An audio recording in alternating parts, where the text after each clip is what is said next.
देखो, कल हमने किया था रेशियोज का कंसेप्ट, ठीक है। अब हमारे रेशियोज का थोड़े से एग्जांपल्स रहते हैं, पहले एग्जांपल्स देखते हैं, एक क्वेश्चन मॉड्यूल का रहता है, उसके बाद प्रोपोर्शन पे चलेंगे, ठीक है। देखो एग्जांपल 1, ये एग्जांपल जो है वो सेम का सेम पीछे मॉड्यूल के क्वेश्चंस में दे रखा है। बिल्कुल सेम क्वेश्चन है, कह रहे मंथली इनकम जो है 2 पर्सन की 4:5 है। मंथली एक्सपेंडिचर दे रखा है और सेविंग का अमाउंट दे रखा है, तो उनकी इनकम बतानी है। सेम क्वेश्चन कल करा था हमने, ठीक है। यही कंसेप्ट होता है कि कोई आदमी कितना कमाता है, उसमें से अगर मैं सेविंग्स को माइनस कर दूं तो क्या मिल जाएगा मुझे, एक्सपेंडिचर, कि उसने खर्चा कितना किया। क्लियर है ये बात, कोई प्रॉब्लम? ठीक है, ये क्वेश्चन तो हो जाएगा, कल कर लिया था। इसके बाद आता है एग्जाम्पल 2। ये एग्जाम्पल काफी इंपॉर्टेंट है, एग्जाम्पल 2 भी और एग्जाम्पल 3 भी, ध्यान से समझना। क्या बोल रहा है? The ratio of the prices of to houses was 16:23। दो घर है हमारे पास, ठीक है। दोनों घरों की जो रेशियोज है, उनके जो प्राइसेस का रेशियो है, उसकी क्या क्या क्या रेशियो है, 16:23। तो पहले घर का प्राइस मान लेते हैं कि 16x है, और दूसरे घर का प्राइस क्या मान लेते हैं, 23x। अब कह रहे 2 साल के बाद, अब जैसे जैसे टाइम आगे आगे बढ़ता है महंगाई बढ़ती है, ठीक है। 2 साल के बाद पहले घर का जो प्राइस था वो 10% बढ़ गया। 10% किस चीज का बढ़ गया? जो उसका ओरिजिनल प्राइस था उसका। तो फर्स्ट हाउस जो है उसका क्या हुआ, जो ओरिजिनल प्राइस था वो तो एज इट इज रहा। इस ओरिजिनल प्राइस में क्या हो गया, इसका 10% प्राइस जो हो गया वो बढ़ गया। समझ आई ये बात? तो इसका क्या मतलब हो गया, ये तो 16x रहा। 16x 10% को ऐसे खोल सकती हूं मैं, इसको सॉल्व कर लोगे? ठीक है, इसको सॉल्व कर लेना। इसके बाद सेकंड हाउस की बात पढ़ो, क्या आ रही है। सेकंड हाउस में क्या हुआ, सेकंड हाउस का डायरेक्टली प्राइस दे दिया, उसका प्राइस कितना बढ़ा है, 477 रुपीज। तो प्राइस उसका ओरिजिनली कितना था, 23x। अब उसका प्राइस बढ़ के कितना हो गया, 477 उसमें ऐड हो गया। अब न्यू प्राइसेस आ गए दोनों घरों के, पहले वाले घर का भी और बाद वाले घर का भी। अब देखो आगे क्वेश्चन में कह रहा है the ratio of the prices becomes 11:20। मतलब प्राइस बढ़ने के बाद की रेशियो दे रखी है। तो इसको सॉल्व करके जो भी अमाउंट आएगा, और ये तो एज इट इज है ही, इन दोनों को डिवाइड कर देना। 16x, ये जीरो से जीरो कट गया, क्या आ गया, 1.6x, अपॉन में 23x, प्लस में 477 इज इक्वल्स टू 11/20। आ गया इतना समझ? कोई प्रॉब्लम किसी को? अब हमारे पास दो ऑप्शन है। पेपर में अगर टाइम सेव करना है तो ऑप्शन से डायरेक्ट एक्स की वैल्यू पुट करो और देखो कहाँ से रेशियो 11/20 बन रही है। अगर मान लो कि तुम्हारे को लग रहा है कि ऑप्शन से सॉल्व करना बड़ा हो रहा है, तो इसको डायरेक्टली क्रॉस मल्टीप्लाई करके क्या कर लो, सॉल्व, कैलकुलेटर की हेल्प से। क्लियर हो गया? कोई प्रॉब्लम किसी को, कर लोगे? ठीक है, तो ये क्वेश्चन हो गया। इसके बाद हमारे को बताना क्या था, ओरिजिनल प्राइसेस बताने थे दोनों घरों के। तो ओरिजिनल प्राइसेस क्या थे, 16x और 23x। इसमें x की वैल्यू पुट कर देना। समझ आ गया? क्लियर है? अब देखो नेक्स्ट क्वेश्चन। नेक्स्ट क्वेश्चन पढ़ो पहले, क्या कह रहा है। कह रहा है इन find in what ratio will the total wages of the factory be increased और decreased if there be a reduction in the number of workers in the ratio 15:11 and increment in the wages is 22:25। इस question को समझने के लिए पहले एक मेरी बात समझो। मान लो कि मेरी एक शॉप है, ठीक है। उसमें मैंने 6 वर्कर्स रखे हुए हैं, और हर वर्कर को मैं 100 रुपए देती हूँ। तो मेरा सैलरी देने के लिए कितना खर्चा होगा टोटल, 600। मैंने क्या किया, मल्टीप्लाई, जितने एम्प्लॉयज थे और जितनी उनको मैंने सैलरी दी, दोनों को मैंने क्या किया, मल्टीप्लाई। 6 × 100 is equal to 600। अब मैंने क्या किया, इस फैक्ट्री में क्या हो रहा था, वर्कर जो थे ना वो काम छोड़ छोड़ के भाग रहे थे, मान लेते हैं ऐसा। तो पहले मान लेते हैं कि 15 वर्कर्स थे, 15x, ठीक है। वर्कर्स का नंबर कम हुआ, तो मैंने क्या किया, मैं लालच दे रही हूँ अब लोगों को कि तुम मेरी फैक्ट्री छोड़ के मत जाओ, मैं तुम्हारी सैलरी इंक्रीज कर दूंगी। तो इसके अंदर हमारे को टोटल वेजेस की सैलरी का रेशो बताना है। देखो, in what ratio will the total wages of the workers of the factory, total wages बतानी है। 600 मेरी क्या थी टोटल खर्चा, तो इसके अंदर हमारे को किसका रेशो बताना है, टोटल वेजेस का। समझ आया? तो देखो, ओरिजिनली वर्कर्स कितने थे, ओरिजिनल वर्कर्स कितने थे, नंबर ऑफ ओरिजिनल वर्कर्स कितने थे, 15:11 है। मतलब पहले मेरी फैक्ट्री में कितने लोग थे, 15x मान लेती हूँ, ठीक है। इसके बाद रिडक्शन के बाद क्या हुआ, आफ्टर रिडक्शन कितने बच गए मेरे पास, 11x। इतना समझ आया? कोई प्रॉब्लम? देखो उसके बाद मैंने सैलरी जो है वो इंक्रीज करी, तो ओरिजिनल जो मेरी सैलरी थी वो कितनी थी? सैलरी बोलो या वेजेस बोलो, वो कितनी थी? 22 वाई। अब वेजेस की बात हो रही है तो वाई लेंगे, जब वर्कर्स की बात हो रही थी तो एक्स लिया। क्लियर हुआ? अब देखो न्यू सैलरी इंक्रीमेंट के बाद न्यू वेजेस कितने हो गए? 25 वाई। कोई प्रॉब्लम? अब पहले मेरे फैक्ट्री में वर्कर थे कितने? 15x, और सैलरी कितनी दे रही थी? 22 वाई। तो टोटल वेजेस ओरिजिनली कितने आएंगे? ओरिजिनली 15x वर्कर हो गए, और हर वर्कर को सैलरी कितनी दे रही थी मैं? 22 वाई। कोई प्रॉब्लम? अब नया रिडक्शन के बाद क्या हो जाएगा? वर्कर मेरे कितने हो गए आफ्टर रिडक्ट? न्यू वेजेस मान लेते हैं, न्यू टोटल वेजेस कितने हो गए? 11x तो मेरे वर्कर हो गए, और सैलरी कितनी है उनकी अब? 25 है। कोई प्रॉब्लम यहां तक किसी को? अब मेरे को इसी की रेशो निकालनी थी, तो रेशो निकाल दो। कैसे निकलती है रेशो? दोनों को डिवाइड कर दो। 15x इंटू 22 वाई, बाय में 11x इंटू 25 वाई। वाई से वाई गया, एक्स से एक्स गया, ये 2 की टेबल पे गया, ये 5 की टेबल पे चला गया। कितने पे? 5 पे। तो क्या आ गया? 6/5, यानी कि मेरी टोटल वेजेस जो है उसकी रेशो क्या आ गई? 6:5। क्लियर है यहाँ तक सभी को? कोई प्रॉब्लम किसी को? पक्का? ठीक है। देखो, अब हमारा एक और क्वेश्चन रहता है मॉड्यूल का 18th क्वेश्चन। इसमें क्या कह रहा था? पी क्यू आर तीन सिटीज दे रखी हैं। अब the ratio of the average temperature between P and Q is 11:12। मतलब दो सिटीज हैं, उन दोनों के टेम्परेचर का रेशियो दे रखा है 11:12, ये दे दिया। आगे पढ़ो, कह रहे हैं बिटवीन पी एंड आर।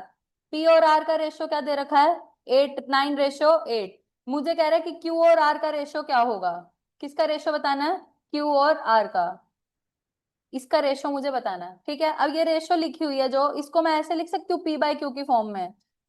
कल बताया था, इसको मैं लिख सकती हूँ P by Q is equal to 11/12। और इस चीज को मैं ऐसे लिख सकती हूँ P by R is equal to 9/8। ठीक है। अगर मैं इसको उल्टा कर दूं, इनवर्स रेशो बन जाएगी। क्या बन जाएगी? Q by P is equal to 11/12। ठीक है। अब मैं, सॉरी, 12/11, 12/11 ये बन गई। अब मैं अगर इन दोनों को मल्टीप्लाई कर दूं आपस में, तो मेरा काम बन सकता है। देखो मल्टीप्लाई करके क्या होएगा? क्यू बाय पी इंटू में पी बाय आर, मल्टीप्लाई करो क्या आएगा? 12/11 इंटू 9/8, यही आएगा। ठीक है, पी से पी कट गया, तो ये क्या बन गया? क्यू रेशो आर बन गई एक तरीके से। और इसको काट दो, कितने पे कटेगा? 3 पे, और ये 2 पे, यानी कि 27:22। आ गया आंसर? तो क्या ऑप्शन इसका आंसर बन गया? B part. क्लियर है? Ratios chapter with example complete हो गया। ठीक है, अब हमें क्या करना है? प्रोपोर्शन। चले प्रोपोर्शन पे। ठीक है। देखो, प्रोपोर्शन, सबसे पहले तो प्रोपोर्शन का मतलब समझना पड़ेगा कि प्रोपोर्शन है क्या। ठीक है। प्रोपोर्शन का मतलब है इक्वालिटी ऑफ टू रेशियोज। जब कभी भी दो रेशियो आपस में इक्वल होती हैं, तो उन दोनों रेशियोज को आपस में क्या बोलते हैं? कि वो क्या है? प्रोपोर्शन में। क्लियर है? इसके बाद देखो यहाँ पे क्या लिखा है कि here we have two independent ratios and both of them are equal. जैसे मैंने बोला कि ए रेशियो बी है और सी रेशियो डी है, तो वो दोनों अगर आपस में इक्वल हैं, तो उन दोनों को क्या बोल देंगे? कि ये किसके अंदर है? प्रपोर्शन में। क्लियर हो गया? अब देखो, मान लेते हैं कि मेरी इनकम है 12,000 रुपए। ठीक है। मेरे फ्रेंड की इनकम थी 15,000 रुपए। ठीक है। अगर मैं बोलूं कि इन दोनों, अब दोनों इनकम है, डिवाइड कर सकती हूँ, दोनों रुपीज में है तो रेशो निकल जाएगी। अगर मैंने इन दोनों को डिवाइड किया, 12,000 को 15,000 से, तीनों जीरो से तीनों जीरो गई, ये क्या आ गया? 4/5। रेशो क्या आ रही है? 4:5 आ गई। इसके बाद देखो, मैंने बोला कि मेरा वेट 64 kg है, मेरे फ्रेंड का वेट 80 kg है, दोनों केजी में है, दोनों वेट है, रेशो ले सकती हूँ। तो रेशो लेंगी तो 64/80, इसको 16 की टेल पे काट दो, क्या आ रहा है? 4:5। दोनों 4:5 आ गई, तो ये दोनों आपस में क्या हो जाएंगी? प्रपोर्शन। समझ आया? अब देखो, जब इन दोनों की रेशो निकाली तो दोनों सेम एस्पेक्ट थे, इनकम थी और रुपीज थी। जब इन दोनों की निकाली तो दोनों वेट थे और केजी में थे। अब देखो, ये जरूरी नहीं है प्रोपोर्शन होने के लिए कि चारों की चारों क्वांटिटीज जो है वो सेम होनी चाहिए, चारों इनकम हो, चारों वेट हो, सबकी क्वांटिटी सेम हो, यूनिट सेम हो, ऐसा जरूरी नहीं है। जिसकी आप रेशियो ले रहे हो बस उसकी यूनिट और उसकी क्वांटिटी सेम होनी चाहिए, और दूसरे की भी सेम यूनिट और सेम क्वांटिटी होनी चाहिए, पर इंडिविजुअल रेशियोज कुछ भी हो सकती हैं। समझ आई ये बात? उमेश क्लियर है? तो देखो, सो बोथ ऑफ, तो यहाँ पे भी 4:5 आ गई थी। तो इसके बाद क्या कह रहा है? So both of these ratios are said to be proportional. दोनों रेशियोज को क्या बोलेंगे? प्रोपोर्शनल। तो अब कह रहा है कि it is not at all necessary that both of the ratios are of the same kind and are of same unit. Clear होगी ये बात? They can be independent but in order to be proportional उनकी value क्या होनी चाहिए? Same. समझ आ गया इतना? क्लियर है सबको? आगे देखो, कभी कभी ना क्या होगा, तुम्हारे को एग्जाम में ऐसा लिखा आ जाएगा, अगर कहीं पे भी दो डॉट ऐसे लगी हुई हो तो इस दो डॉट का क्या मतलब है? कि वो दोनों आपस में क्या है? इक्वल। ये साइन होता है प्रोपोर्शनैलिटी का। क्या साइन होता है? प्रोपोर्शनैलिटी का। समझ आया? अगर कहीं पे भी ऐसा लिखा हो तो इसका क्या मतलब है? कि ए बाय बी जो है वो किसके इक्वल है? सी बाय डी के। क्लियर हो गया? कोई प्रॉब्लम? अब देखो, जब कभी भी ऐसा लिखा हो कि a by B is equal to C by d, a को हम बोलते हैं फर्स्ट टर्म। क्या बोलते हैं? First term. बी को हम बोलते हैं सेकंड टर्म। सी को हम बोलते हैं थर्ड टर्म। और डी को हम बोलते हैं फोर्थ टर्म। क्लियर हुआ? कोई प्रॉब्लम किसी को? ठीक है। अब एक बात बताओ, मान लेते हैं कि एक दो तीन चार, चार लोग हो गए, ठीक है? ये a first term, b second term, c third term और डी फोर्थ टर्म। कोई प्रॉब्लम? जब कभी भी मान ले बेंच बेंच है एक, ठीक है, एक बेंच के ऊपर चार बच्चे बैठे हैं, ए बी सी डी। जो कोने पे बच्चे बैठते हैं उनको क्या बोलते हैं? कि वो एक्सट्रीम पे बैठे हैं। क्या बोलते हैं? एक्सट्रीम पे। तो ए और डी दोनों कोनों पे बैठ रहे हैं, तो इन दोनों को हम बोलते हैं क्या? एक्सट्रीम्स। समझ आया? और जो बीच में बैठते हैं उन दोनों को हम बोलते हैं मीन्स। क्लियर हुई ये बात? जो कोने पे होते हैं उनको क्या बोलते हैं? एक्सट्रीम्स। और जो बीच में होते हैं उनको क्या बोलते हैं? मीन्स। क्लियर? अब देखो, अगर मेरे पास a by B is equal to C by D है तो मैं क्रॉस मल्टीप्लाई कर सकती हूँ। देखो, a d को मल्टीप्लाई कर दिया और यहाँ पे क्या आ गया? c into B. ए और डी दोनों क्या थे? एक्सट्रीम्स। और ये सी और बी क्या थे? मीन्स। तो यहां से मैं ये कह सकती हूँ कि product of extremes is equals to product of means. समझ आया? क्लियर है सभी को? कोई डाउट यहां तक किसी को? ठीक है। इसके बाद एक क्वेश्चन दे रखा है, एक्स की वैल्यू निकालनी है और ये क्वेश्चन है, करो। क्या आएगा एक्स? Find X. डायरेक्ट यही प्रॉपर्टी लगाना, product of extreme is equal to product of means.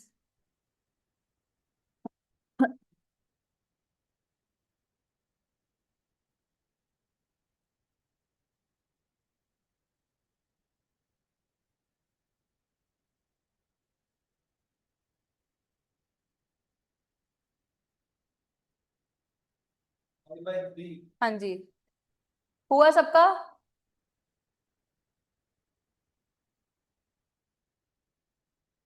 यहाँ पे इसका क्या मतलब है? 10/3 ratio X is equal to 5/2 ratio 5/4।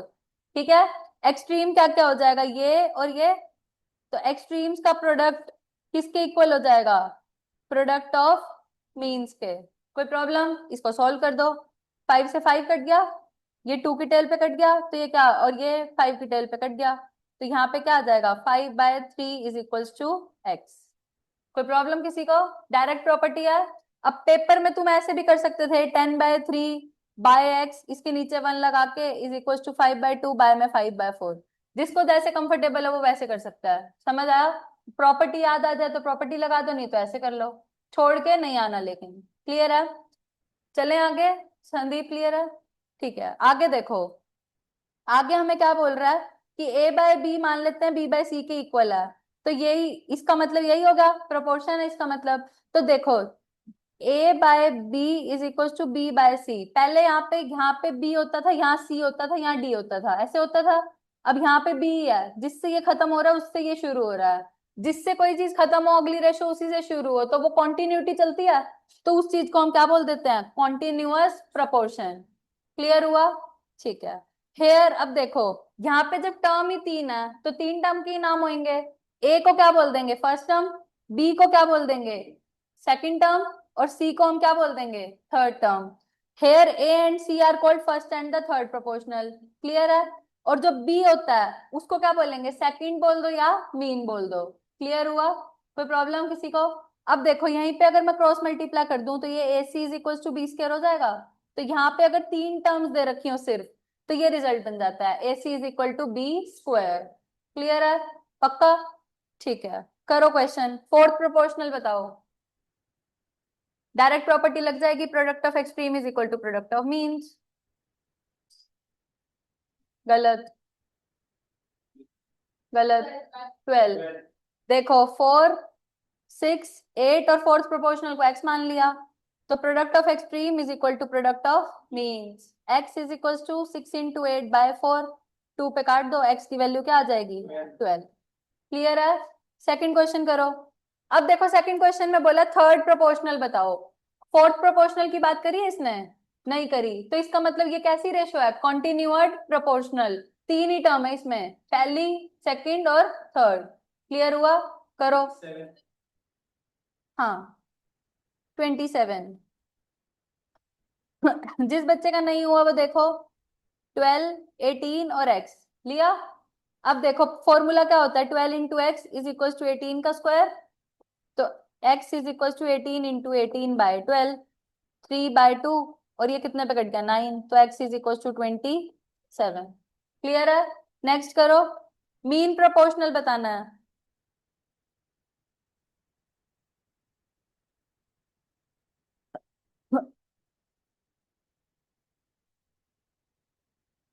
Yes, mean proportional बताना है, मतलब बीच वाली वैल्यू मेरे को बतानी है।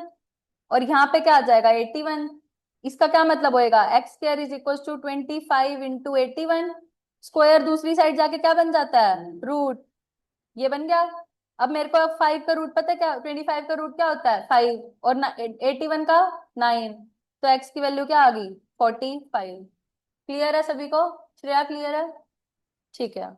अब देखो, ये जो मैंने कंसेप्ट बताया था कॉन्टिन्यूअस प्रोपोर्शनल का, ये सिर्फ दो रेशियोज तक रिस्ट्रिक्टेड नहीं है, कितनी भी रेशियो हो सकती है। जैसे a/b is equal to b/c is equal to c/d is equal to d/e, ऐसे ही चलता जाएगा। तो इसको हम क्या बोलते हैं? कॉन्टिन्यूअस प्रोपोर्शनल नहीं है, पर ये रिस्ट्रिक्शन नहीं है कि दो ही आएंगी, कितनी भी आ सकती हैं। क्लियर है यहाँ तक सभी को? कोई डाउट किसी को? चले आगे। इसके बाद आता है टॉपिक प्रॉपर्टीज ऑफ प्रोपोर्शन, कि प्रोपोर्शन की प्रॉपर्टीज क्या क्या होती हैं। पहली प्रॉपर्टी है, देखो क्या बोलते हैं उसको? Cross multiplication rule. ये ऑलरेडी हम कर चुके हैं। जैसे a/b is equal to c/d है, क्रॉस मल्टीप्लाई कर दूंगी तो क्या होगा? ad is equal to bc। Equal होएगा ad is equal to bc। तो ये क्या करा हमने? Cross multiply. ऐसे क्रॉस मल्टीप्लाई किया तो ये क्या होगा? Cross multiplication rule. क्लियर है? इसके बाद आता है इनवर्टेंडो रूल। इनवर्टेंडो, इनवर्स करना, मतलब एक तरीके से इनवर्टेंडो का क्या मतलब है? उल्टा कर दो। देखो अगर मैं बोल रही हूँ कि a/b is equal to c/d है, तो अगर मैं दोनों को उल्टा कर दूं तो ये इक्वल हो जाएगा। तो इसको, इस रूल को हम बोलते हैं, दोनों साइड करना है, लेकिन एक साइड नहीं, दोनों साइड। कभी भी कोई चीज होती है ना जहां पे भी इक्वल टू लगाओ, वो दोनों साइड होती है, ताकि हमारी इक्वेशन क्या रहे? सेम। चाहे मैं कोई चीज प्लस कर रही हूँ, माइनस कर रही हूँ, उल्टा कर रही हूँ, सीधा कर रही हूँ, हर चीज दोनों साइड होएगी अगर इक्वालिटी है बीच में तो। क्लियर है? तो इस तरीके के रूल को क्या बोलते हैं? Invertendo rule. क्लियर है? इसके बाद आता है अल्टरनेंडो रूल। अल्टरनेंडो में क्या होएगा? देखो a/b is equal to c/d है, मान लो a, अगर ये c है इसको मैं नीचे लेके आ सकती हूँ और इस b को ऊपर पहुंचा सकती हूँ। पहुंचा दिया। तो ये चीज सही है या गलत है? सही है। तो जब कभी भी मैं बी और सी की पोजीशंस को एक्सचेंज कर दूंगी तो वो क्या बन जाएगा? Alternendo rule. यही लिखा हुआ है, a ratio c is equal to b ratio d. Clear है? आगे पढ़ो कॉम्पोनेंडो रूल। क्या होता है कॉम्पोनेंडो रूल में? देखो a/b is equal to c/d है, मान लो। ठीक है, मैंने क्या किया? दोनों साइड 1 ऐड कर दिया। क्या करूं मैं? दोनों साइड 1 को ऐड। अभी बताया जो चीज होती है वो दोनों साइड होती है। अब यहाँ पे एलसीएम ले लूं। क्या एलसीएम आ जाएगा? बी। ये क्या बन गया? a+b is equal to c+d/d। ये बन गया। तो ये क्या बन गया? a+b/b is equal to c+d/d बन गया। तो इस तरीके के रूल को क्या बोलते हैं? Componendo rule. नहीं समझ आया? ऐसे ही अगर मैं +1 करने की बजाय -1 कर दूंगी तो क्या हो जाएगा? देखो यहाँ पे मैंने दोनों साइड क्या कर दिया? -1। एलसीएम ले लूं। क्या आ जाएगा? LCM b। a - b is equal to d, यहाँ पे एलसीएम c - d, ये बन गया। तो इसका नाम पड़ जाएगा डिविडेंडो रूल। क्लियर हो गया? कोई प्रॉब्लम किसी को? ठीक है। अब देखो, कॉम्पोनेंडो भी आ गया मेरे पास और डिविडेंडो भी आ गया। अगर मैं इन दोनों को उठा के डिवाइड कर दूं, कैसे कर दूं? देखो, कॉम्पोनेंडो से मेरे पास क्या रिजल्ट आया था? A plus b by B is equal to C plus d by d. ये तो मेरा कॉम्पोनेंडो से आया था, ये मेरा डिविडेंडो से आया था। इन दोनों को डिवाइड कर दूं उठा के।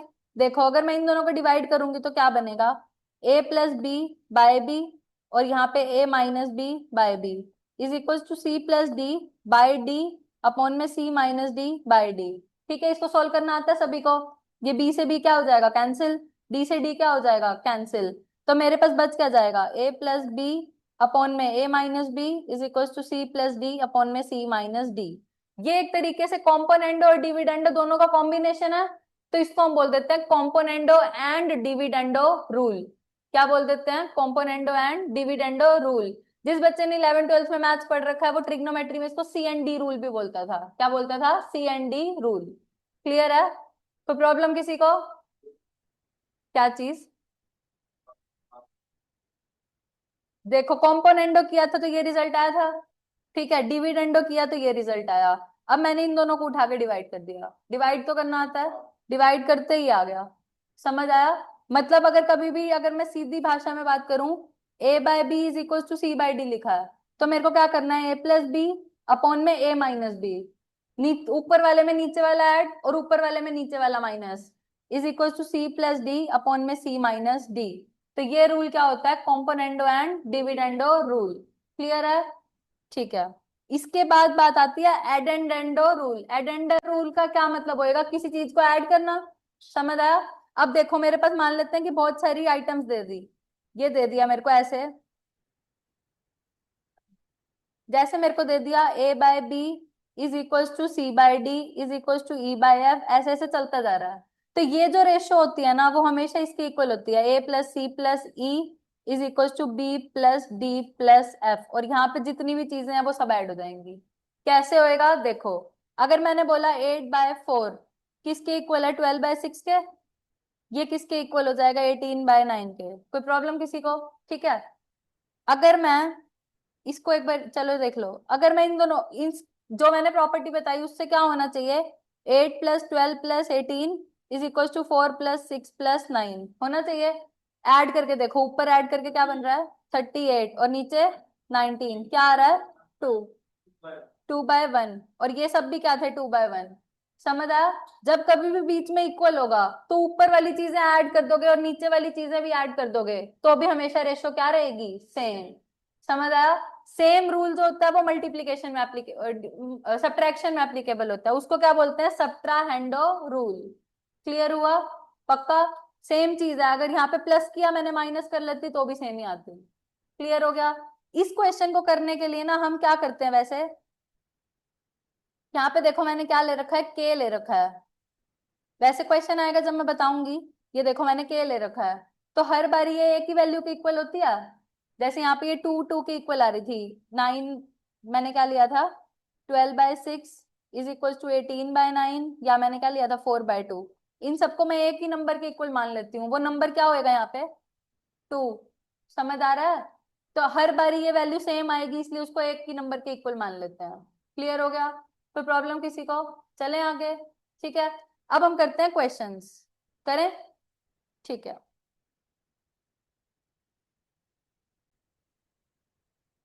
देखो, अब हम करते हैं मॉड्यूल के क्वेश्चंस। फर्स्ट क्वेश्चन करो। फोर्थ प्रोपोर्शनल बताना है। 4, 6 और 8 दे रखा है। क्या लगेगी इसके अंदर property? Direct product of extreme is equal to product of means. Clear है? ठीक है। सेकंड करो। 27। अभी मैंने करवाया है क्लास में। क्या आ जाएगा? 27। थर्ड क्वेश्चन भी डन है। 45 अभी आया था। ठीक है, उसके बाद करो फोर्थ क्वेश्चन। कह रहा है कि the number which has the same ratio to 26 which that 6 has to 13। करो ये क्वेश्चन।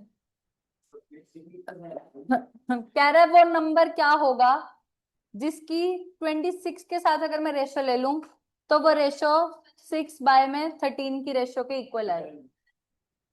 इस x को सॉल्व कर दो। 26 इंटू 6/13 2, तो यहाँ x की वैल्यू क्या आ रही है 12। समझ आया? अब बच्चे पता क्या करते हैं, यहाँ पे देखो 26 को ऊपर लेना है या नीचे लेना है, ये बात ध्यान रखना। यहाँ पे क्या लिखा है, सेम रेशियो 226। समझ आया? जब 226 लिखा है तो मतलब 26 क्या आएगा नीचे, और वो नंबर कहाँ आएगा ऊपर। क्लियर है? तो इसका ऑप्शन क्या बन गया, नन ऑफ दीज। फिफ्थ करो। फोर्थ प्रोपोर्शनल बताना है। फोर्थ प्रोपोर्शनल को x मान लो। AC/T ठीक है, जिसका हो गया ठीक है, करो नहीं तो।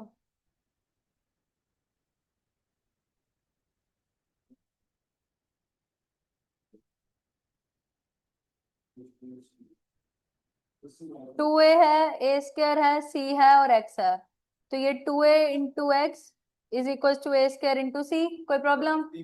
ए से कट गया, x की वैल्यू क्या आ जाएगी AC/2। तो ए ऑप्शन बन गया फिफ्थ का आंसर। मुस्कान क्लियर है?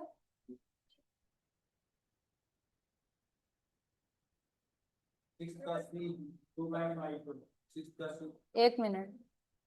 Product of extreme is equal to product of means करना है। आ गया सबका? सिक्स्थ क्वेश्चन करो। 4 नंबर दे रखे हैं, x की वैल्यू क्या होगी। Product of extreme is equal to product of means, directly कर दोगे, क्या आ रहा है 15/2। आ गया सबका? रुचि ठीक है, ठीक है। अगर ऐसे निकालेंगे तो 2/2 आएगा, क्यों आएगा? और फिर x की वैल्यू पुट करेंगे तो 15/2 1/2 into 1/x is equal to 1/3 into 1/5। Product of extreme is equal to product of mean कर दिया। 1/2 में 2x इज इक्वल टू 1/2 में 15। ठीक है, तो ये क्या हो गया 2x is equal to 15। x की वैल्यू क्या आ गई 15/2। नहीं समझ आया? आ गया समझ? तो क्या आंसर आएगा 15/2। मुस्कान क्लियर है सब कुछ पक्का? कोई क्वेश्चन रह तो नहीं गया बीच में? ठीक है, सेवेंथ करो। अब मीन प्रोपोर्शनल बताना है। मीन प्रोपोर्शनल का क्या मतलब होता है, बीच वाला निकालना है।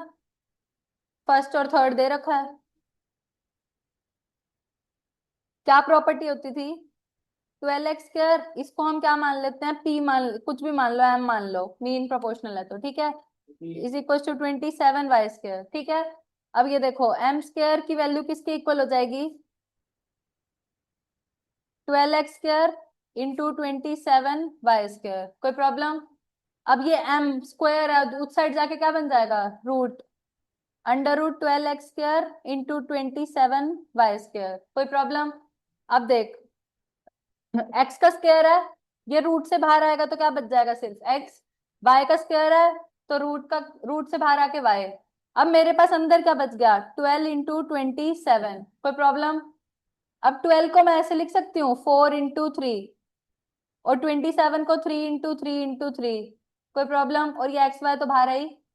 ठीक है, ये दो पेयर हैं, जोड़ा बना बना के बाहर लेते हैं, 3 आ गया। इसका पेयर लिया, ये 3 आ गया, और 4 का रूट क्या होता है 2xy आ गया। 3 3 9, 9 2 18, 18xy आ गया समझ? तो मीन प्रोपोर्शनल क्या आ गया 18xy। समझ आ गया सबको? एट, ये कौन सा क्वेश्चन है, एट्थ। एट्थ क्वेश्चन अभी रहने दो, चल नहीं, एट्थ क्वेश्चन अभी हो जाएगा, करो।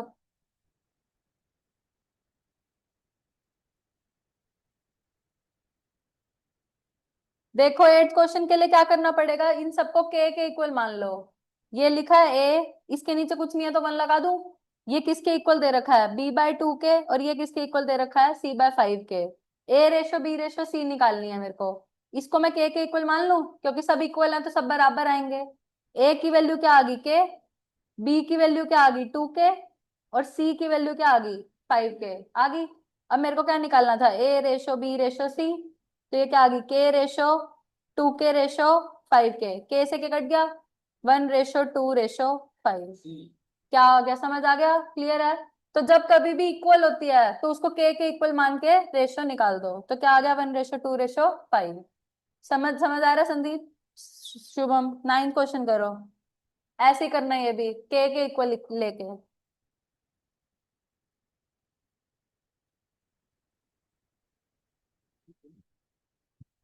ठीक है,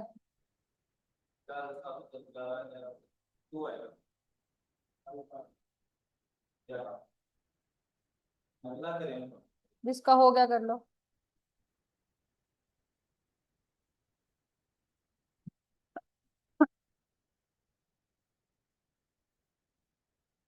नाइन्थ हो गया सबका।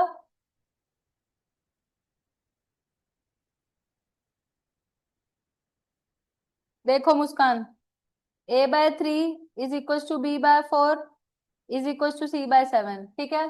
इसको के इक्वल मान लिया।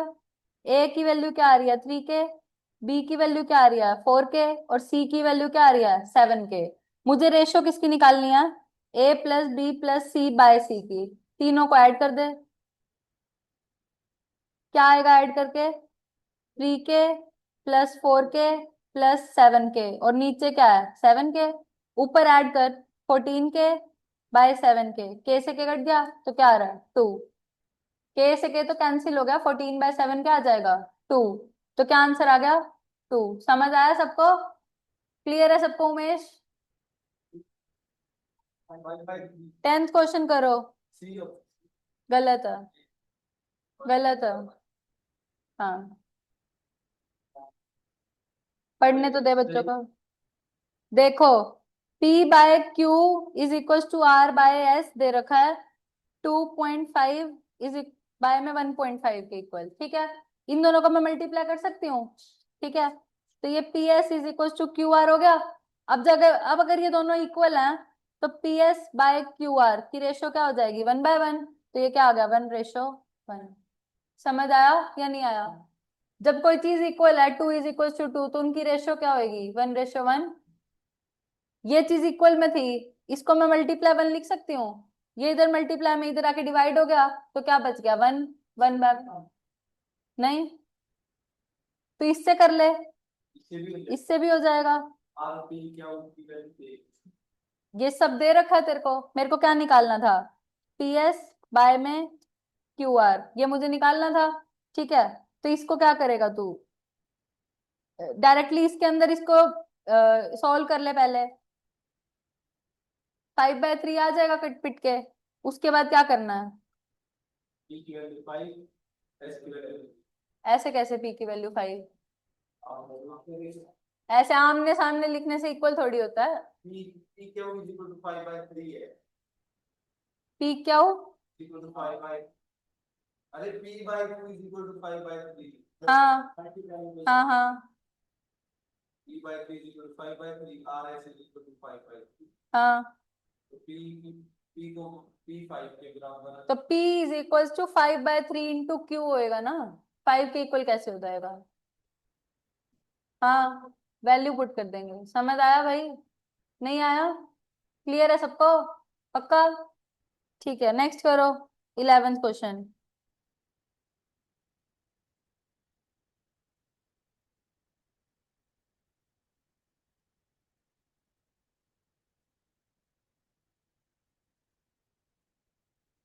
ये कौन सी प्रॉपर्टी लगा रहा है, वन कौन सी प्रॉपर्टी लग रही है इसमें, एड एंड रूल। तो जब ऐड कर देते हैं तो भी सेम ही रहती है रेशो, ठीक है। तो सेम ही रेशो रहेगी तो क्या बनेगा, याद आया सबको, ये भी किसके इक्वल हो जाएगा डायरेक्टली इसी के। तो इसकी रेशो क्या आ जाएगी 5/3। तो क्या आ जाएगा इसका सी। तुम्हारा 1 कैसे आ रहा है, नहीं समझ आया, बोल बोल क्या नहीं समझ। भाई x/y लिखा है तो उसके सामने जो लिखा है वो रेशियो लिखी है, ना कि उसकी वैल्यू। इस चीज को समझ, तू x इज इक्वल टू कैसे मान सकता है उसको जब वो रेशियो में लिखा हुआ है तो। नहीं समझ आया, ये तो प्रॉपर्टी नहीं थी, अभी मैंने बताया था। 4/2 इज इक्वल टू मान लेते हैं कि 18/9 था, ठीक है। तो इसको ऐड करेगा तो भी क्या आ जाएगा, मल्टीप्लाई करेंगे तो रेशो उनकी जो दे रखे हैं ये 2 आ रहा है। क्या चीज मल्टीप्लाई करेंगे, अगर दो दे रखे थे ए बाई हाँ तो उन सबको ऐड कर दे न्यूमरेटर को, उन सबके डिनोमिनेटर को ऐड कर दे, रेशो सेम रहेगी, वही रहेगी, हाँ। मल्टीप्लाई में क्यों बन जाएगी 1:1? भाई वो मल्टीप्लाई में नहीं बन रही थी, ये देख वो क्वेश्चन अलग था। वो क्वेश्चन ये था P/Q = R/S था। मुझे क्या कह रहा था कि PS रेशो QR निकालो।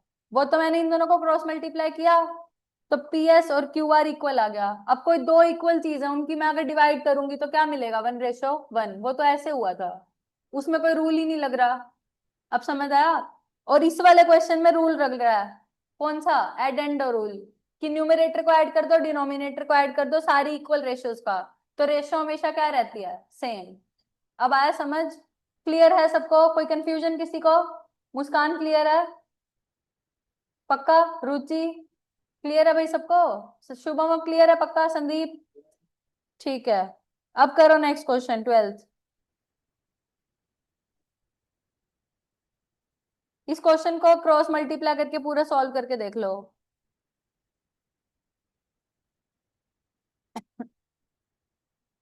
देखो क्या लिखा है, 5x - 3y अपॉन में 5y - 3x is equal to 3/4, ये दे रखा है। इन दोनों को क्रॉस मल्टीप्लाई कर दूं तो यहाँ पे क्या आ जाएगा? 4 इंटू में 5x - 3y is equal to 3 into में 5y - 3x। कोई कंफ्यूजन? इसको करो 20x - 12y is equal to 15y - 9x। उधर वो x माइनस का इधर आके प्लस का हो जाएगा। 15y प्लस में 12y, यहाँ क्या आ जाएगा? 29x is equal to 27y। मुझे क्या निकालना था? x/y की रेशो, तो ये क्या आ जाएगा? 27/29। यही आ रही है? 29/27 क्यों? x/9 तो ये इधर डिवाइड मल्टीप्लाई में है, ये इधर डिवाइड आ गया, ये इधर मल्टीप्लाई में था, ये डिवाइड में चला गया। क्या हो गया भाई? तो रेशियो क्या आ जाएगी? 27/29। है इसमें कोई ऑप्शन ऐसा? तो ऑप्शन क्या बन जाएगा? नन। क्लियर है यहाँ तक सबको? कोई डाउट किसी को? चलें आगे। मुस्कान क्लियर है? क्लियर है? ठीक है।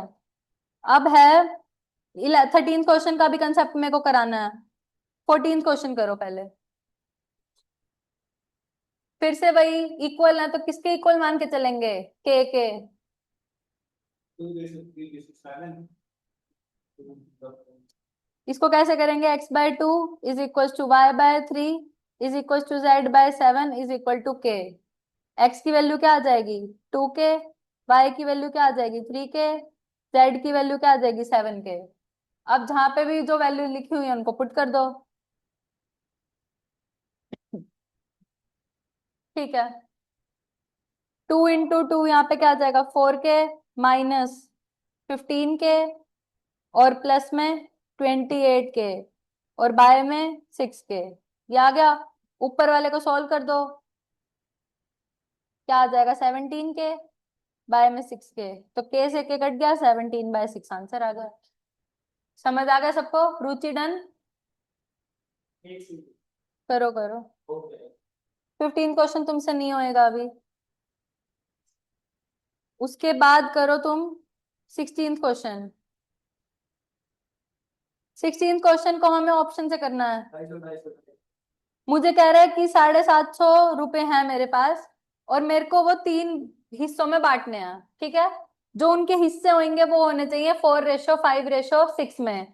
तो मेरे को कह रहा है कि वो 3 हिस्से क्या होंगे? ऑप्शन से कैसे करेंगे? पहली बात तो जो ये रेशोज दे रखी हैं, इन जो उसी के अंदर बंटवारा होना चाहिए। जैसे कि 200, 250 और 300, इन सबको सोल्व करके देखो, रेशो बननी चाहिए 4:5:6। पहली चीज तो ये चेक करनी है। और दूसरी चीज क्या चेक करनी है? इन सबका सम कितना बनना चाहिए? 750। क्लियर है? तो क्या बनेगा इसका? Option A. इसको सॉल्व करके देखो, इसकी रेशो बन जाएगी 20:25:30। तो ये 4:5:6 बन गई रेशो। सम करके देखो 750 बन रहा है, तो कौन सा ऑप्शन बन गया? ए। क्लियर है सबको? सॉरी, 17th करो। अब इस क्वेश्चन को भी ऑप्शन से करना है। क्या कह रहा है? The sum of the ages of 3 person is 150 year. तीन लोग हैं मेरे पास, उन तीनों की मैंने एजेस का सम करा, ठीक है।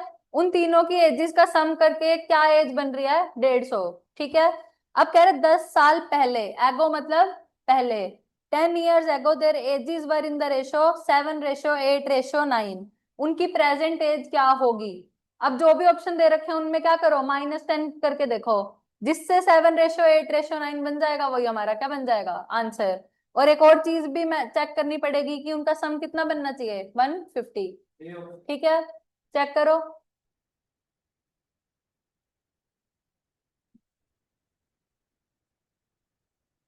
45, 50 और 55 ऐड करो, क्या बन रहा है, 150 बन गया। अब इनकी रेशो निकाल के देखो, कब, जब इसमें से 10 साल माइनस कर दिए तो यहाँ 35 आ जाएगा, 50 में से 10 माइनस करो, यहाँ 40 आ जाएगा, यहाँ क्या आ जाएगा, 45। इनकी रेशो लेके देखो, 7:8:9, दोनों चीजें मैच होगी तो क्या ऑप्शन बन गया, ए। क्लियर है। 18 करो। कह रहा है कि 4 नंबर जो है ना वो प्रोपोर्शन में नहीं है, ठीक है। मैं फोर्थ प्रोपोर्शन को क्या लूं, फोर्थ टर्म को क्या लूं कि वो प्रोपोर्शन में आ जाएं। अगर वो प्रोपोर्शन में हुए तो क्या होना चाहिए, product of extreme is equal to product of means. Fourth term निकालनी है तो बाकी सब सेम रहेगा, और फोर्थ को क्या मान लो, एक्स मान लिया।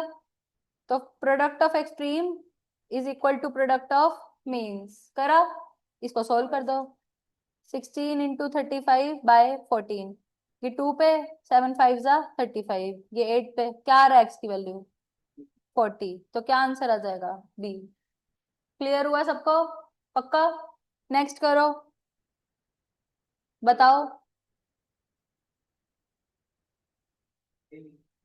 हमें कह रहे हैं x/y = z/y है, उल्टा कर दिया। जब उल्टा कर देते हैं तो क्या बनता है, इनवर्टेंडो, ठीक है। ऑप्शन में है इनवर्टेंडो, तो क्या ऑप्शन बन जाएगा, नन ऑफ दीज। कोई डाउट किसी को, पक्का। संदीप को नहीं समझ आया, आ गया। 20th क्वेश्चन, सब्ट्राइंडो, दो रेशो इक्वल दे रखी है, P/Q = R/S, दोनों के न्यूमरेटर और डिनोमिनेटर को डिवाइड माइनस कर देना तो क्या बन जाता है, सब्ट्राहेंडो। कौन सा ऑप्शन बनेगा, ए। 21 करो, कॉम्पोनेंडो एंड डिविडेंडो, याद आ गया सबको। क्या लिखा है, A/B = C/D, ऊपर वाले में नीचे वाला ऐड, ऊपर वाले में नीचे वाला माइनस, ऊपर वाले में नीचे वाला ऐड, ऊपर वाले में नीचे वाला माइनस, तो ये रूल क्या होता है, C&D, componendo and dividendo rule. करो 22। देखो इसके अंदर क्या हो रहा है, ऊपर ऊपर डिविडेंडो कर दिया, नीचे कॉम्पोनेंडो कर दिया, उल्टा हो रहा है। तो ये एक तरीके से D&C रूल है, उल्टा है ना उसी का। समझ आया, तो कौन सा ऑप्शन बनेगा, नन ऑफ दीज। क्लियर है सभी को, उमेश। तो इसका ऑप्शन क्या बन जाएगा, नन ऑफ दीज। करो 23 क्वेश्चन, जिसका नहीं हुआ उसको करने दो।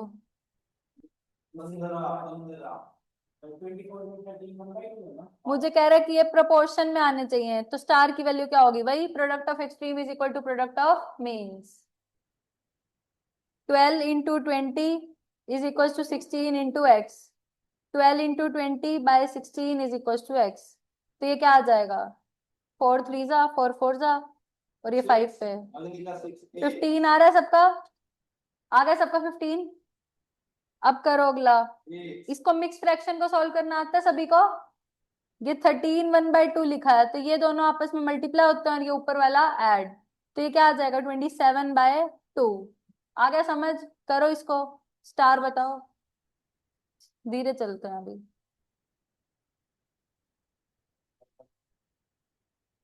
4 इंटू में क्या आ जाएगा, 27/2 इज इक्वल टू 9 × x, तो 4 इंटू में 27/2/9 इज इक्वल टू x, ये 2 पे कट गया और ये 3 पे, तो x की वैल्यू क्या आ गई, 6। क्लियर है, कोई डाउट किसी को, हर सीधी दीपांशी तुम्हें क्लियर हो रहा है। 25 करो, जिसका ये हो गया।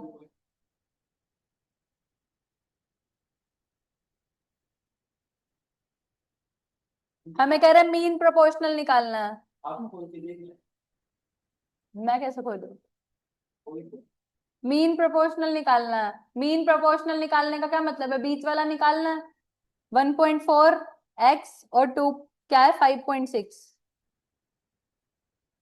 क्या प्रॉपर्टी होती है? बीच वाले का square is equal to first और थर्ड का प्रोडक्ट। ये स्क्वायर है, उधर जाके क्या बन जाएगा? रूट। अब तुम्हारे पास तो कैलकुलेटर है, डायरेक्ट कैलकुलेटर से कर दो। क्या आ रहा है इसको सॉल्व करके? 7.84। 2.8 आ जाएगा इसका रूट लोगे तो। रूट ले लिया तो 2.8 आ रहा है आंसर। ठीक है। अब मान लो कि तुम्हें कैलकुलेटर से नहीं करना, कैसे करोगे? अगर हाथ से करना चाहते हो तो इसको मैं 14/10 लिख सकती हूँ, इसको मैं 56/10 लिख सकती हूँ। ये क्या बन गया? 14 इंटू 56 बाय में 100।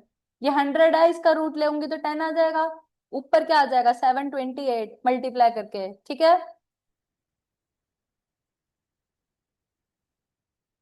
ठीक कर रही हूँ ना? तो यहाँ पे क्या आ जाएगा? 2.8। क्लियर है सभी को? करो नेक्स्ट क्वेश्चन। हाँ 728 मत निकालो, खाली 28 निकालो।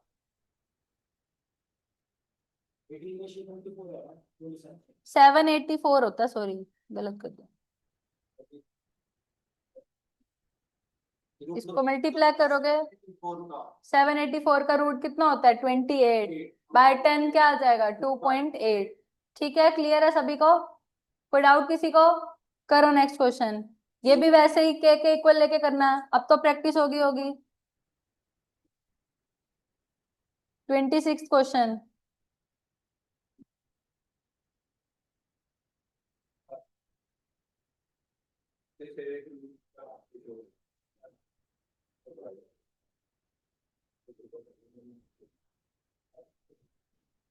के इक्वल लेके करना, जल्दी करो।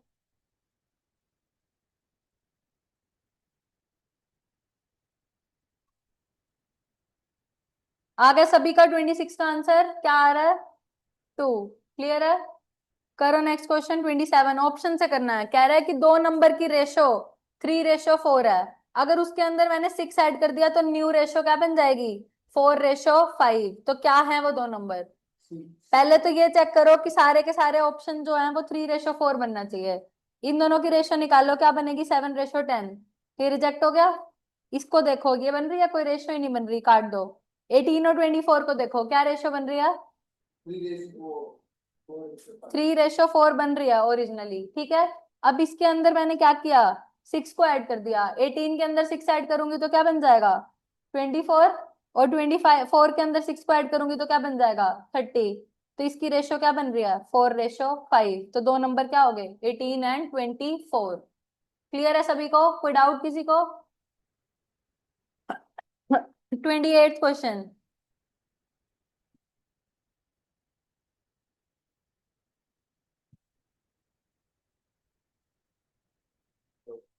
क्या प्रॉपर्टी सही है? बी ऑप्शन में दिखाई दे रहा है, कॉम्पोनेंडो एंड डिविडेंडो रूल लग रहा है। नीचे वाला ऊपर वाले में ऐड, और ऊपर वाले में से नीचे वाला माइनस। फिर बी और 5 में b+5, नीचे वाला ऊपर ऐड और नीचे वाला माइनस। समझ आया? तो कौन सा ऑप्शन बन रहा है? बी। क्लियर है सभी को? कौन सा रूल लगा यहाँ पे? सी एंड डी रूल। पक्का? करो नेक्स्ट क्वेश्चन।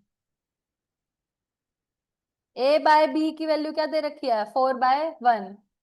तो यहाँ पे पुट कर दो बस। अंडर रूट निकालना है 4/1 का, प्लस में इसको उल्टा करोगे तो ये बन जाएगा। √4 कितना होता है? 2। और यहाँ पे क्या आ जाएगा? 1/2। तो यहाँ पे क्या आ जाएगा? इसकी एलसीएम ले लो, क्या आ जाएगा? 5/2। कोई डाउट किसी को? हो गया। नेक्स्ट क्वेश्चन भी के लेके करना है, काफी अच्छा क्वेश्चन है, घुमाने के लिए देते हैं पेपर में। करके देखो एक बार के लेके, नहीं तो मैं करा देती हूँ। देखो मैं करा ही देती हूँ। x बाय में b+c माइनस ए।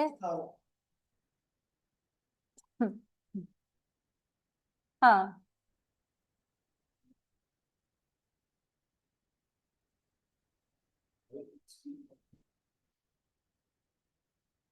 जब कभी भी इक्वल दे रखे होते हैं तो उसको किसके इक्वल मान लेते हैं? के। तो x की वैल्यू क्या आ जाएगी? k times of b+c minus है। y की value k times of c+a minus b। और z की वैल्यू k इंटू में a+b माइनस सी। कोई प्रॉब्लम? आ गया इतना समझ? अब आगे पुट्टी तो करना है बस। क्या दे रखा है? बी माइनस सी इंटू में के की वैल्यू के इंटू में बी प्लस सी माइनस ए प्लस में सी माइनस ए इंटू में वाई की वैल्यू के इंटू में सी प्लस ए माइनस बी प्लस में ए माइनस बी इंटू में जेड की वैल्यू के इंटू में ए प्लस बी माइनस सी। कोई प्रॉब्लम यहाँ तक? इस पूरे में से के को बाहर ले लूं एक बारी। के को मैंने बाहर ले लिया, अब मल्टीप्लाई करना चालू कर रही हूँ। बी माइनस सी को इस ब्रैकेट से मल्टीप्लाई कर रही हूँ, ठीक है। तो क्या आ जाएगा? सबसे पहले b square plus B c minus a b minus b c minus c square plus a c. कोई प्रॉब्लम? फिर इसको कर रही हूँ इससे multiply, c square plus a c minus b c minus a c minus a square plus a b. कोई problem? फिर इसको इससे मल्टीप्लाई, क्या आ जाएगा? A square plus a b minus a c minus a b minus b square plus B C. कोई problem? देखो B square से बी स्क्वायर कैंसिल, ठीक है। सी स्क्वायर से C square cancel, A square से ए स्क्वायर कैंसिल, बीसी से BC गया, AC से एसी गया, ए बी से ए बी गया, बीसी से बीसी गया, एसी से एसी गया, ए बी से ए बी गया, सब कट गया।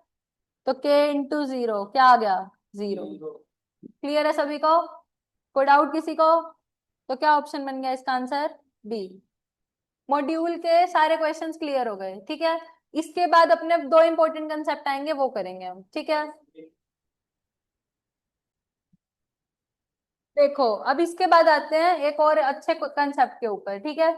इस तरीके का क्वेश्चन आएगा तुम्हारे पास। कैसा आएगा? If a ratio b is 2:3, b ratio c is 5:7, a ratio b ratio c तुम्हें निकालना होगा, ठीक है। इस कंसेप्ट को समझने के लिए ना थोड़ा सा पहले कंसेप्ट अलग से समझते हैं, ठीक है। लेट सपोज कि मेरे को दे दिया ए रेशो बी जो है वो 2:3 है, और बी रेशो सी मेरे को दे दिया 3:7, ठीक है। अब एक बात ध्यान दो, ए रेशो बी क्या थी? 2:3, बी रेशो सी क्या है? 3:7। यहाँ पे भी 3 और यहाँ पे भी 3 है, सेम है। जब नंबर सेम हुए ऊपर नीचे रेशो में, तो ये रेशो डायरेक्टली निकल जाती है। कैसे? 2:3:7। कोई प्रॉब्लम किसी को? समझ आई ये बात? पक्का? ठीक है। इस कैसे आई ये रेशो? देखो अगर मैं ए बाय बी लूं, ठीक है, और यहाँ पे मैं करके देख रही हूँ भाई, तो बी बाय सी किया, ठीक है। ए बाय बी क्या है? 2:3, और बी रेशो सी क्या है? ये बी से भी गया, ए रेशो सी क्या आ रही है? ये गया 2:7। यहां से भी देखो तो क्या आ रही है डायरेक्टली? 2:7। तो ये शॉर्टकट है। मतलब जब भी बी की वैल्यू दोनों ऊपर नीचे सेम दे रखी हो तो उसको डायरेक्टली लिख सकते हैं हम। ए रेशो बी रेशो सी की वैल्यू 2:3:7।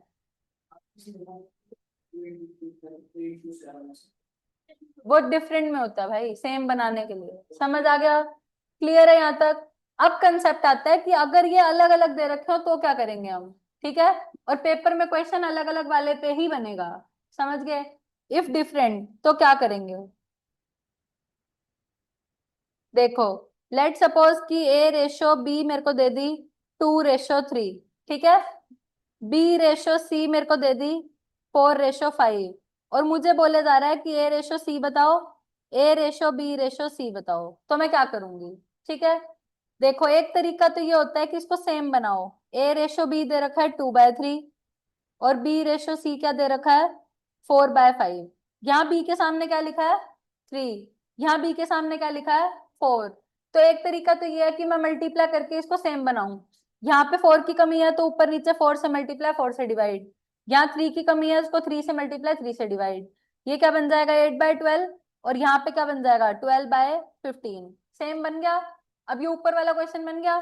तो रेशो क्या आनी चाहिए? 8:12:15। समझ आया?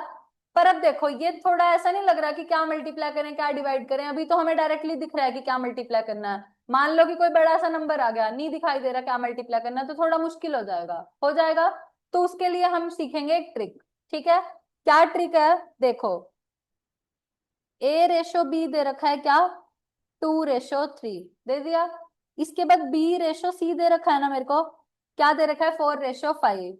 बी की रेशो बी के नीचे लिख दो, लिख दी, और यहाँ पे लगा दी 5। कोई प्रॉब्लम? ठीक है। अब हम क्या खेलेंगे, सांप सीढ़ी। क्या खेलेंगे? सांप सीढ़ी।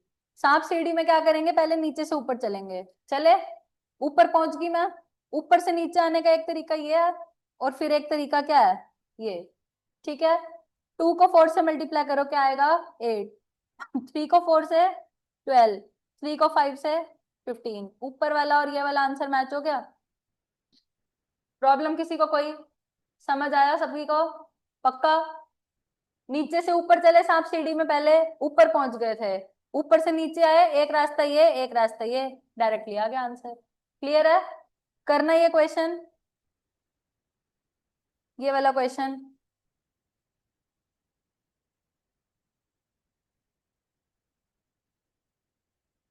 Then ratio 10 ratio 21. आ गया सभी का?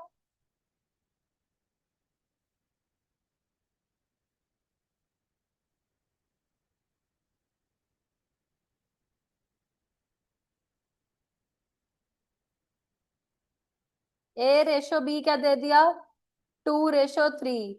बी रेशो सी क्या दे दिया? 5:7। सांप सीढ़ी खेले, नीचे से ऊपर चले, तो यहाँ क्या आ जाएगा, ये फिर ये फिर ये 10, फिर ये 15 और ये 21। क्या आ गया? 10:15:21। इजी है? कोई प्रॉब्लम किसी को? चलें आगे।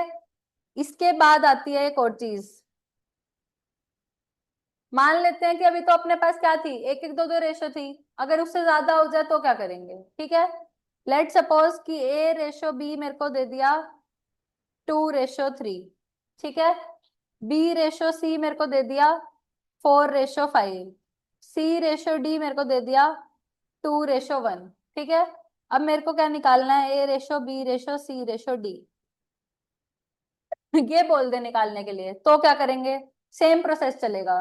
क्या करेंगे? 2:3 था, लिख दिया। बी के नीचे बी को लिख दो, 4:5 लिख दिया। अब सी के नीचे सी को लिख दो, लिख दिया। कोई प्रॉब्लम? ठीक है। अब देखो, सबसे पहले नीचे से ऊपर चलो, चल पड़े। ऐसे नहीं कर सकते। पहले नीचे से ऊपर चलो, चल पड़े। ऊपर पहुंच गई मैं। अब ऊपर से नीचे आने का एक रास्ता तो क्या है, 3 से 4 आऊं, और फिर कहाँ पे जाऊं? क्या चीज? 4 से 2 चलूं। ठीक है। यहां से नीचे उतार दिया। फिर यहाँ पे है कि 3 से 5 पे चला गया। फिर 5 के पास दो ऑप्शन है, एक बारी यहाँ से और एक बारी यहाँ से। कोई प्रॉब्लम? सबसे पहले नीचे से ऊपर चले, साफ साफ लिख के दिखाती हूँ एक बारी दोबारा। क्या था? 2:3 था, बी के नीचे 4:5, और यहाँ पे 2:1। सबसे पहले ये नीचे से ऊपर चढ़ पड़ा, चला, तो क्या आ गया? 16। अब ये ऊपर तो पहुंच चुका। अब 3 से नीचे उतार दो, 4 × 2। कोई प्रॉब्लम? तो क्या आ गया? 24। फिर ये 5 पे उतरा। 5 के पास दो और रास्ते हैं, एक यहाँ से और एक यहाँ से। 15 × 2 = 30, और यहाँ पे क्या आ गया? 15। कोई प्रॉब्लम किसी को? नहीं समझ आया? जर्नली देखो, ए रेशो बी दे दिया मान लो, यहाँ पे बी रेशो सी दे दिया, यहाँ सी रेशो डी दे दिया, दे दिया। पहले क्या करो, इन तीनों को कर दो मल्टीप्लाई, ए बी सी कर दिया। अब ये बी से बी, यहाँ पे क्या आ जाएगा, बी से बी, फिर ये सी। एक मिनट रुको। देखो, अगर मान लो अब ऐसे क्वेश्चन दे रखा है, ये दे रखा है, ठीक है, तो इसके अंदर सबसे पहले क्या करेंगे, ए रेशो बी। अब बी की रेशो कहाँ पे है, सी रेशो डी, और डी के नीचे क्या है, ई रेशो एफ। कर दिया। सबसे पहले नीचे से ऊपर चलेंगे, तो ये क्या आ जाएगा, ए सी ई। हो गया। अब बी से नीचे उतारो, बी से सी और सी से ई, तो ये क्या हो जाएगा, बी सी ई। हो गया। अब बी से डी पे चले, चले। अब डी के बाद दो ऑप्शन है, एक यहाँ से और एक यहाँ से, तो क्या हो जाएगा, बी डी ई, और यहाँ पे बी डी एफ। समझ आ गया? ऐसे ही किया था पहले। अब ये क्वेश्चन करके दिखाओ। इसका आंसर आ रहा है 48 रेशो 72 रेशो 90 रेशो क्या आ रहा है, ए रेशो डी क्या आ रहा है? 48 रेशो। गलत है।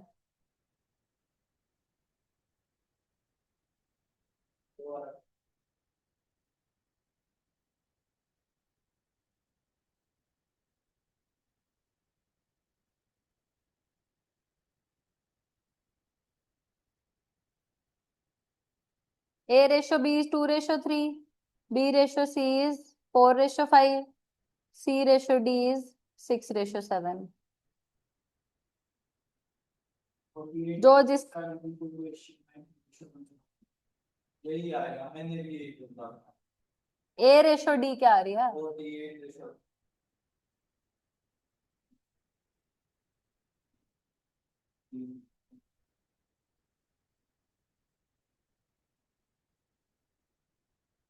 यस।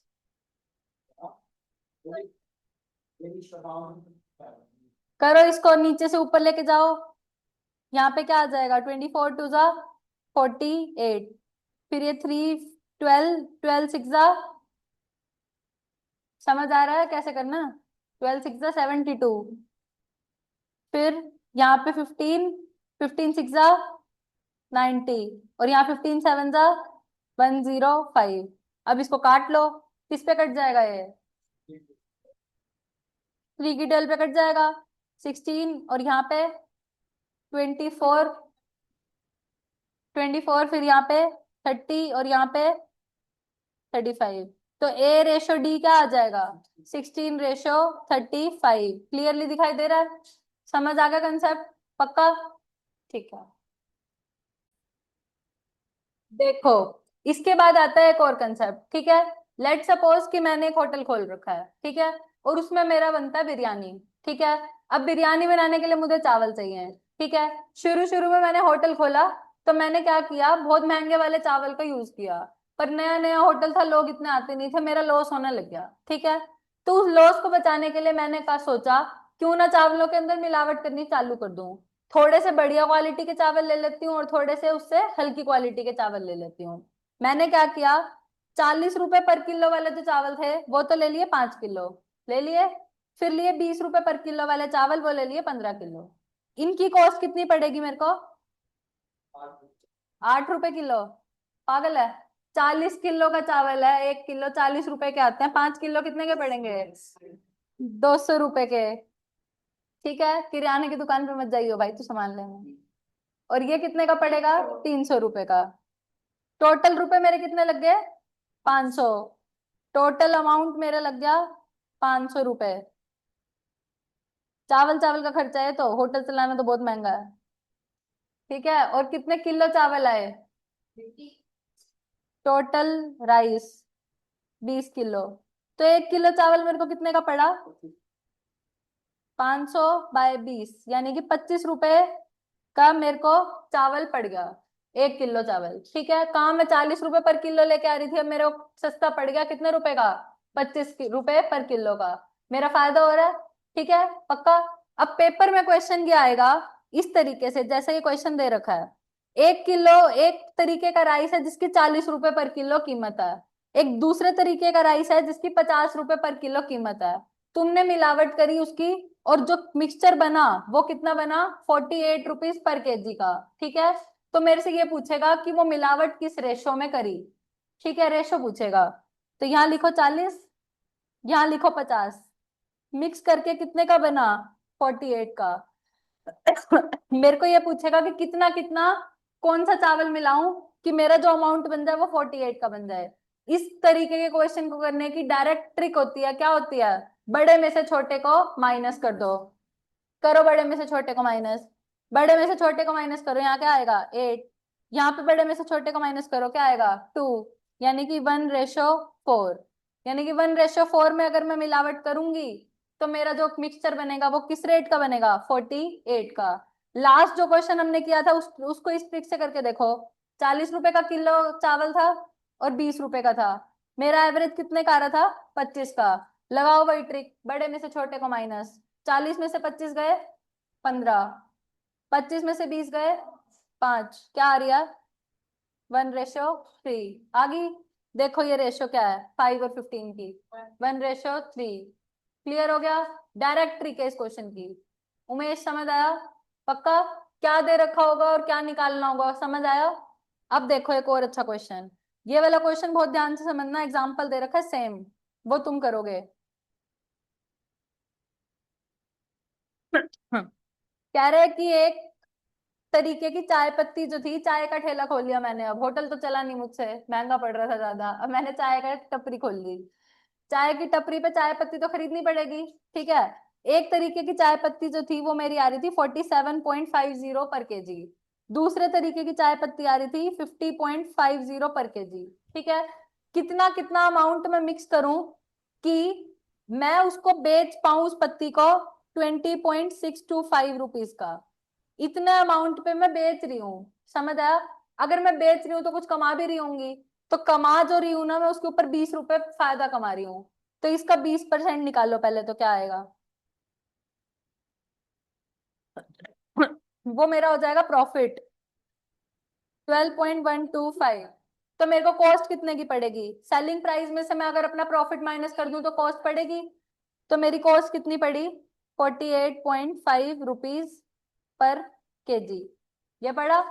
तो ये मेरी क्या आ गई? 48.5। मैंने यहाँ पे 48.5 ही क्यों रखा, 60.2625 क्यों नहीं रखा? क्योंकि पहले वाली दो जो थी वो भी कॉस्ट ही थी, समझ आया। पहली चाय पत्ती मैंने इस अमाउंट की खरीदी, दूसरी चाय पत्ती इस अमाउंट की खरीदी, मिक्सचर बना दिया। जो मिक्सचर बना उसको मैंने इतने रुपए का बेचा, जब मैंने इतने रुपए का बेचा तो उसके ऊपर प्रॉफिट जो था वो मेरा 20% का था, मतलब इतना रुपए मैं प्रॉफिट कमा रही थी। इस मिश्रण का जो कॉस्ट मेरे को पड़ रहा था वो इतना पड़ रहा था। अब मुझसे पूछ रहा है कि कितने अमाउंट में मैं उसको मिक्स करूं। क्या करोगे? बड़े में से छोटे को माइनस करो, यहाँ पे क्या आ जाएगा? 1, और इसमें से इसको माइनस करोगे तो 2, तो क्या आ जाएगा आंसर? 2:1। कोई डाउट किसी बच्चे को? क्लियर है? ऐसे ही सेम क्वेश्चन एग्जांपल दूं?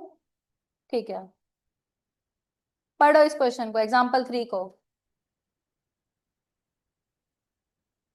A dealer mixes cost T costing rupees 6.92 kg, इतने रुपए की चाय पत्ती थी, किसके साथ मिक्स कर दी? 7.77 वाले के साथ, और मिश्रण को बेचा कितने पे? 8.80 पे। अब जिस पे बेचा उस पे उसने प्रॉफिट भी कमाया है, इसको कन्वर्ट कर लोगे, कितना आ जाएगा? 35/2%, ठीक है। ये तो सेलिंग प्राइस है, यहाँ पे कॉस्ट लिखनी पड़ेगी, तो क्या करोगे इसका? 8.80 का 35/2%, ये अपना प्रॉफिट है, निकालो क्या आएगा प्रॉफिट। यहाँ आ जाएगा 1.504। इतने रुपए मेरा क्या हो गया? प्रॉफिट। तो मेरे को कॉस्ट कितने की पड़ी? 8.80 माइनस 1.54, ये कितने का पड़ जाएगा? 7.26 रुपीज पड़ गई। अब यहाँ पे तो मेरे को कॉस्ट ही लिखनी थी, तो यहाँ क्या आ जाएगा? 7.26। अब क्या करोगे? बड़े में से छोटे को माइनस, इसको माइनस करोगे तो ये आ जाएगा, और इसको माइनस करोगे तो ये आ जाएगा। आ गया? बड़े में से छोटे को माइनस करा, इसको 17 की टेबल पे काट दो, इसको मैं एक तरीके से ऐसे लिख सकती हूँ, और इसको ऐसे, 100 से 100 तो कट जाएगा, ये 17 3 जा, ये 17 2 जा, यानी कि क्या आ गया? 3:2। क्लियर है? मतलब मैं मिक्सचर को किस रेशो में मिक्स करूं? 3:2। क्लियर? पक्का? अब 2-3 क्वेश्चन जो मैंने भी छुड़वाए थे वो करो। करो 13 क्वेश्चन। A:B दे रखा है, B:C दे रखा है, A:B:C बताना है।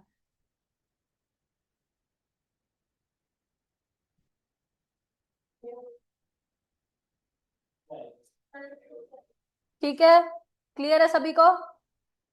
3:2 दे रखा था, बी के नीचे क्या है? 3:5। सांप सीढ़ी, नीचे से ऊपर चला, ऊपर से नीचे उतरा, और फिर इधर से उधर, तो 9:6:10, ए ऑप्शन। 15 क्वेश्चन करो।